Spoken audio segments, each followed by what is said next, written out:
tal? Esto es Escena Internacional, podcast producido por Comité de Lectura con la colaboración de Rodolfo Sánchez Aizcorbe. Este podcast sobre política internacional se emite 3 veces por semana, martes, jueves y sábado. Las emisiones de los jueves, como esta, son de libre acceso, pero para acceder a las otras 2 emisiones semanales, así como a otros podcasts de Comité de Lectura, hay que suscribirse en la página web de Comité de Lectura o en la descripción al pie de este video. Eh, Empiezo con la primera noticia, que es hoy 21 de septiembre de 2023, la realización de la Asamblea General de la ONU y las intervenciones de algunos presidentes, ¿no? El presidente Biden en su intervención dijo que si se permite la agresión contra Ucrania, ninguna nación tendrá garantizada su independencia en el futuro. Eh, Defendió la mejor inclusión de los países en desarrollo en el sistema de gobernanza global y dijo por primera vez que yo recuerde que Estados Unidos está llevando a cabo serias consultas, fue la frase que utilizó, con varios estados del sistema internacional, no especificó cuáles, para buscar un acuerdo para la ampliación del Consejo de Seguridad de las Naciones Unidas,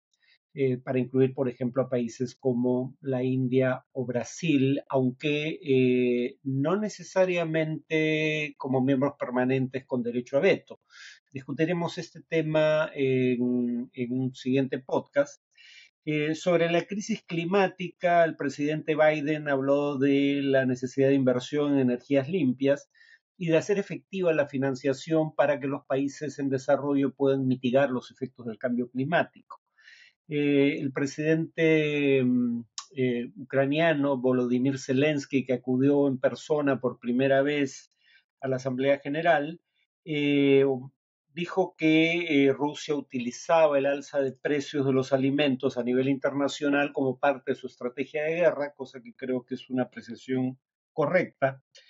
Y en el caso de Lula, el presidente de Brasil, dijo que era necesaria una actuación más firme de los países ricos que, cito, son los que más contaminan y que no cumplen con sus compromisos, señalando que la promesa de 100.000 millones de dólares en ayudas a los países más pobres siguen siendo solo eso, una promesa. Defendió la reforma de la ONU para reflejar de manera más fidedigna la realidad geopolítica del mundo actual. Algunos dirían que si así fuese, probablemente habría que darle más peso en las decisiones a Estados Unidos y China, no ampliar el Consejo de Seguridad para integrar nuevos países, pero en todo caso fue lo que dijo. Y el presidente Petro de Colombia dijo que las potencias occidentales, en una actitud que calificó como hipócrita, olvidan que aquello que defienden legítimamente en Ucrania, sin embargo, es similar a lo que ocurre en otras regiones del mundo. Dijo las mismas razones con las que se debería defender a Palestina. Yo estoy de acuerdo, como señalé en un podcast anterior, aquellas cosas de las que se acusa justificadamente a Rusia, anexar territorio por medio de la guerra violando la Carta de la ONU y violar el artículo 49 de la Cuarta Convención de Ginebra sobre el trato debido a la población civil en tiempos de guerra, son acusaciones que también cabe formular contra Israel, pero mientras Putin ya está siendo requisitoriado por la Corte Penal Internacional por al menos uno de esos crímenes, no ocurre lo mismo tras 56 años de incumplimiento de normas internacionales por parte de Israel. Y finalmente el presidente Bukele de El Salvador dijo que en su país, o su país, eh, pasó de ser la capital mundial de los homicidios a ser el país más seguro de América Latina. Como veremos en un siguiente podcast, esta presentación de los hechos no se atiene a la realidad. La segunda noticia del día es que un general en retiro reconoció su culpabilidad en el caso de los homicidios conocidos como falsos positivos en Colombia. Que sea un general es importante porque es el militar de más alto rango que ha reconocido su responsabilidad en este fenómeno desde que empezó a funcionar la Justicia Especial para la Paz. Eh, los falsos positivos son casos en los que miembros de las fuerzas del orden asesinaban a personas inocentes para hacerlos pasar como terroristas muertos en combate, para obtener a cambio permisos o ascensos dentro del ejército. El general Henry Torres Escalante reconoció que ese era el caso y frente a familiares de asesinados y presentados luego como terroristas muertos en combate, dijo: la constante medición sobre los resultados que hacían sus superiores produjo un daño irreparable, ya que las muertes se convirtieron en números, en porcentajes. Eh, el general Torres Escalante fue entre 2005 y 2007, siendo coronel, comandante de una brigada, y reconoce que bajo sus órdenes murieron 196 personas bajo esta modalidad criminal de los falsos positivos. Y aunque dijo que esto en parte se debía a la presión de sus superiores, simultáneamente dijo que él era el máximo responsable por lo ocurrido y que él también presionaba a su tropa para mostrar resultados. Eh, Finalmente, la tercera noticia de hoy es que los separatistas armenios de Nagorno-Karabaj han anunciado su próximo desarme. Esto ante una acción militar de Azerbaiyán. Nagorno-Karabaj es un enclave de Azerbaiyán, bajo el derecho internacional reconocido como territorio de Azerbaiyán, pero en donde la mayoría de la población es de etnia armenia y por ende busca o bien un estado propio o bien ser parte de Armenia, pero no continuar siendo parte de Azerbaiyán. Azerbaiyán ha logrado una situación de primacía militar en los enfrentamientos en meses recientes que lleva a este resultado. Eh, el cese al fuego es inmediato y el desarme se realizará de manera progresiva. Además, se retirarán las tropas del ejército armenio que se encuentran en el enclave de Nagorno-Karabaj y Azerbaiyán a cambio confirmó el fin de sus operaciones a las que calificó como operaciones antiterroristas. El acuerdo fue conseguido con la mediación del mando del contingente ruso de mantenimiento de la paz en la zona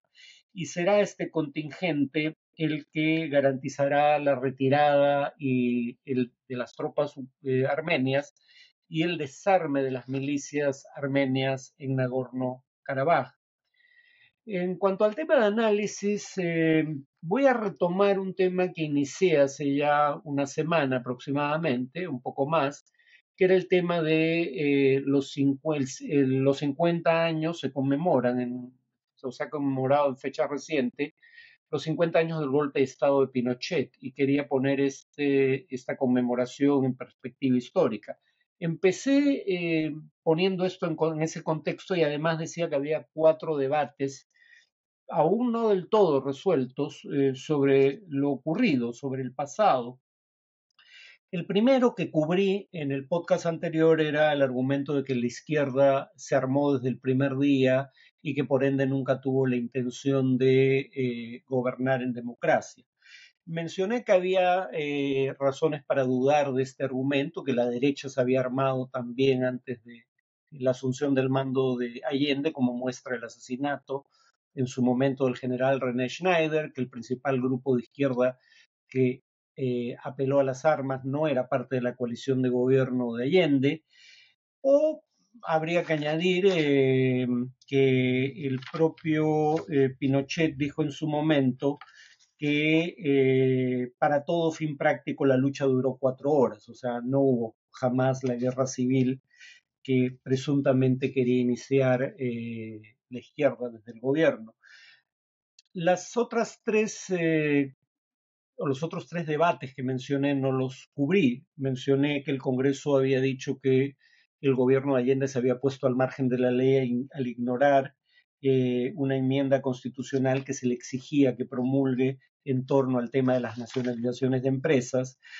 que algunos en la oposición creían que dada su tradición institucionalista el ejército chileno iba a dar un golpe de duración breve o iba a generar un gobierno ese golpe de breve duración y que luego se iba a restablecer la democracia. Y mencionamos que en sus memorias póstumas el expresidente Patricio Aylwin dijo que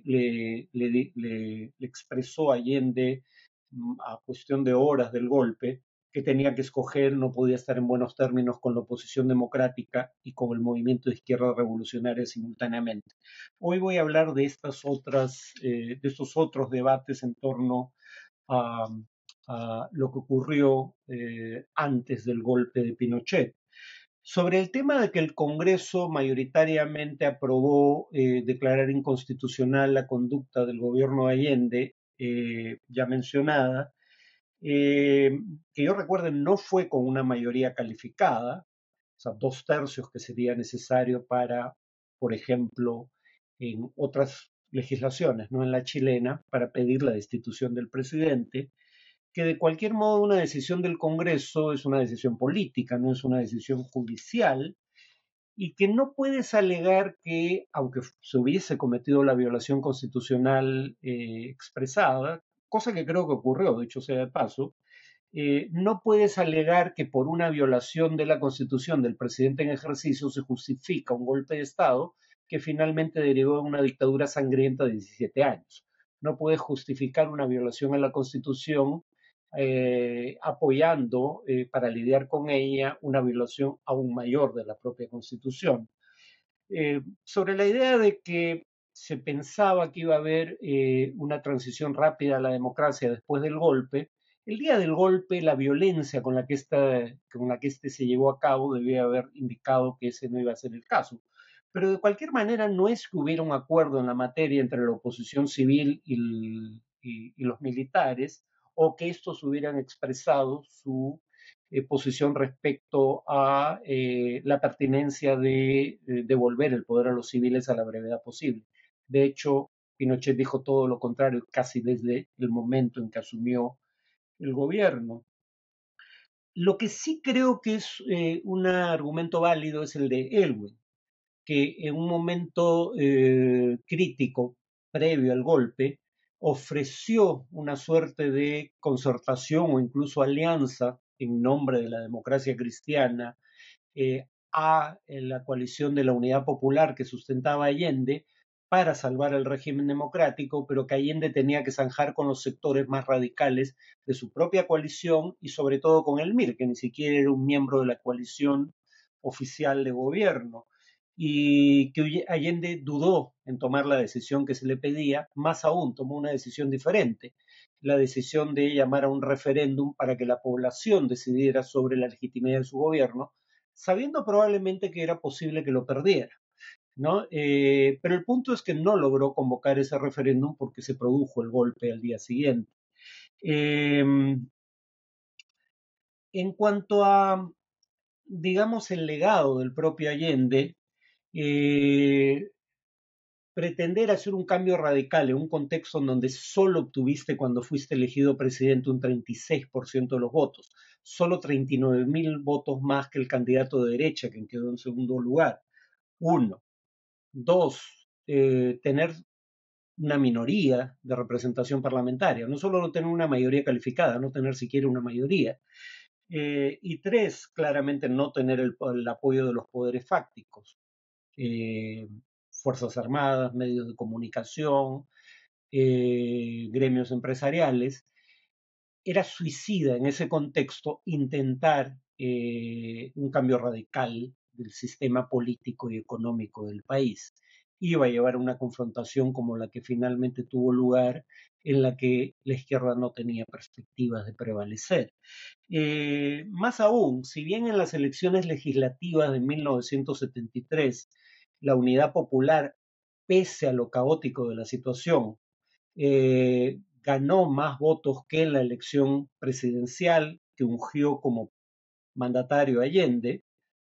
Repito, en esa elección sacó 36% de los votos y en las legislativas del 73 obtuvo el 43%,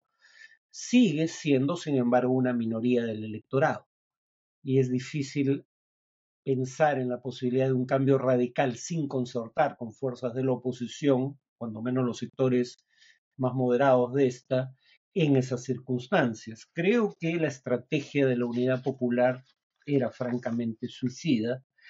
Eh, claro, esto parece implicar que el golpe era inevitable. Ningún golpe es inevitable. Los golpes no son fenómenos de la naturaleza. Los golpes de Estado son producto de decisiones conscientes de actores políticos. Actores que no eran políticos hasta la víspera, como las Fuerzas Armadas, que en una democracia debieran ser una entidad no deliberante, pero que se convierten en actores políticos cuando deciden, en este caso el alto mando militar, dar un golpe. En ese sentido, ningún golpe es inevitable. Y aún para quienes creen, cosa premisa que yo no acepto, que el golpe era inevitable, ellos tenían en mente una situación en la cual, como ya dije, los militares, tras un periodo breve de transición relativamente incruento, devolvían el poder a autoridades civiles electas por voto popular. Como sabemos, el golpe que fue violento desde el primer momento dio lugar a una dictadura sanguinaria de 17 años,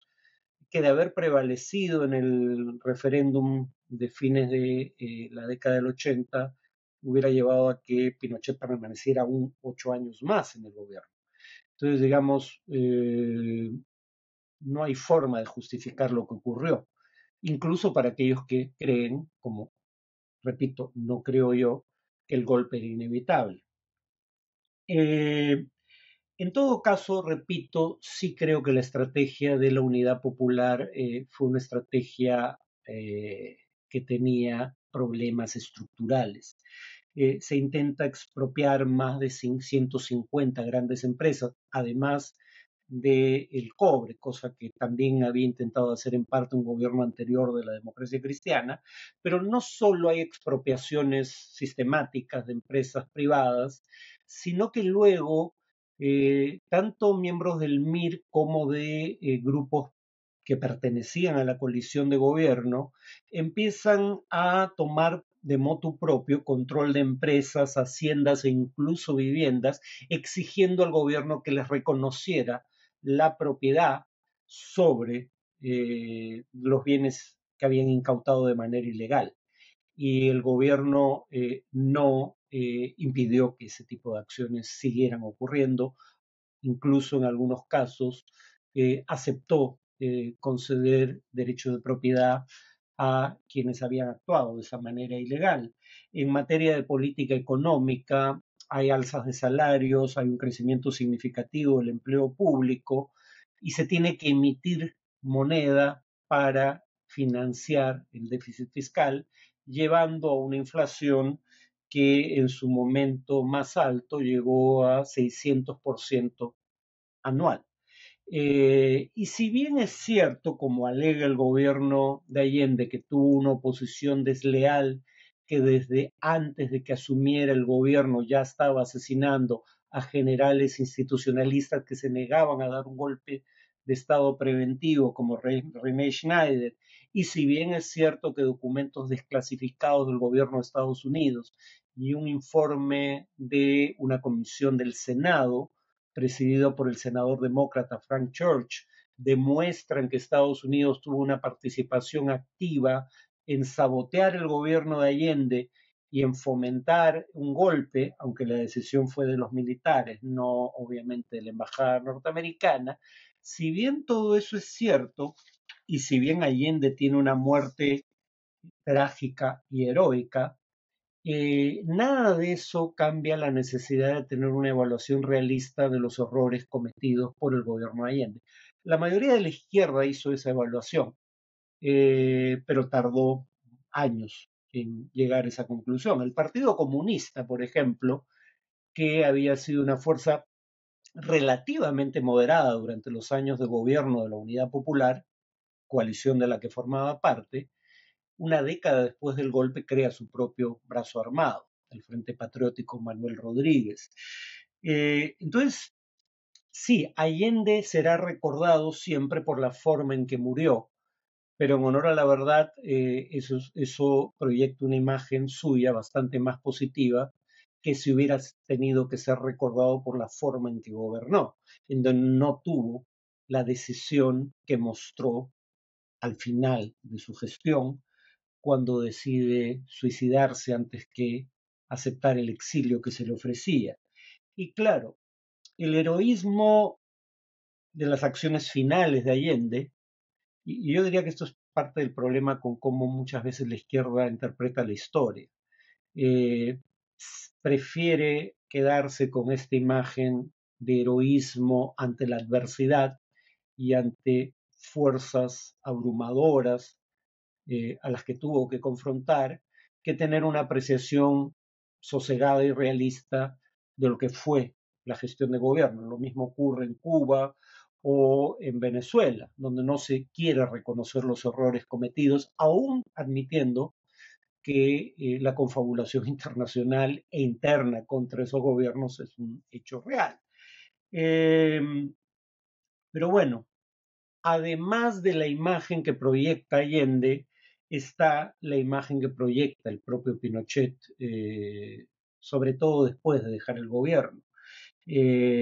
Asesina a 2.130 personas, desaparece unas 1.100, tortura cerca de 38.000 personas, y además resulta ser un cobarde y un corrupto, como veremos en el siguiente podcast. Eso es todo por hoy. Nos vemos en la siguiente emisión.